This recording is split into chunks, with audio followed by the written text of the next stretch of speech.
Bonjour tout le monde, je suis ici avec Annick. On vient de vivre notre deuxième atelier après la conférence. À quelle école c'est quoi ton poste, puis à quelle école est-ce que tu enseignes? Je suis direction adjointe à deux écoles, une élémentaire, une secondaire dans la région d'Espanola. Excellent. Puis qu'est-ce que tu as appris aujourd'hui à travers des conférences ou d'ateliers? Comment c'était la journée? La journée s'est très bien déroulée. Ce matin, j'ai eu l'occasion de vivre un atelier qui se comportait sur une chambre d'évasion. Donc, OK. pour faire vivre des choses au Ouais. niveau, des choses pour faire vivre des expériences par le jeu. Ouais. Le fun, OK? là, Pour ouais. pouvoir soit revoir certains concepts ou même approfondir certains concepts ou pour enseigner différents En concepts général. avec le concept de la chambre d'évasion. Cet Parfait. après-midi, bien, ton atelier. Ce qui a vraiment Des années, ouais. résonné chez moi, c'était la vulnérabilité. OK.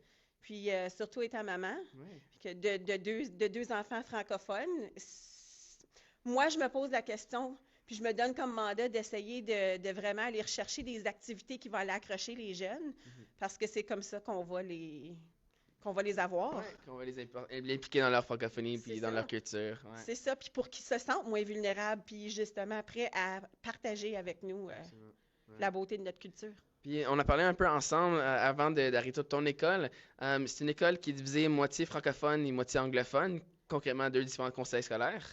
Ou comment c'est Plutôt, comment? l'école élémentaire Ouais. est par soi-même, OK. mais c'est dans une communauté plutôt anglophone. Ouais. L'école secondaire, on partage des locaux dans. On est quand même une entité à part. Là. Il y a des portes barrées, il faut que tu passes à travers des portes OK. barrées, mais quand même, c'est quand même dans une communauté qui est beaucoup plus anglaise. OK. Et puis, les jeunes, oui, on ressent leur vulnérabilité. Ils se Ouais. sentent toujours jugés de parler en français parce que c'est beaucoup plus anglais. Ouais. Est-ce qu'il y a quelque chose que tu pourrais peut-être prendre de ce qu'on a parlé puis de les amener, de les rendre plus peut-être, je sais pas, qu'est-ce que tu pourrais amener? Oui, bien, c'est de vraiment se mettre les mains, de travailler. Je pense qu'on se doit de travailler ensemble comme équipe Ouais. pédagogique, là, les enseignants, à essayer de trouver des activités pour aller accrocher ces jeunes-là, Mhm. pour leur offrir des occasions. Ouais. Puis d'aller chercher peut-être pas tout le groupe, même si Ouais. on a juste qu'un petit groupe d'élèves, là, parce Ouais. qu'on en a 50, mais ceux qui veulent, Ouais. aller les accrocher eux pour qu'eux autres puissent. Ouais. Foncer là-dedans. C'est ça. Ouais, ben c'est qu'est-ce que c'est notre parcours, Ouais. puis je suis content que ça s'est fait transmettre dans la journée aujourd'hui. Excellent. Ouais, ben merci beaucoup, Annick. De rien. Merci à toi. Merci.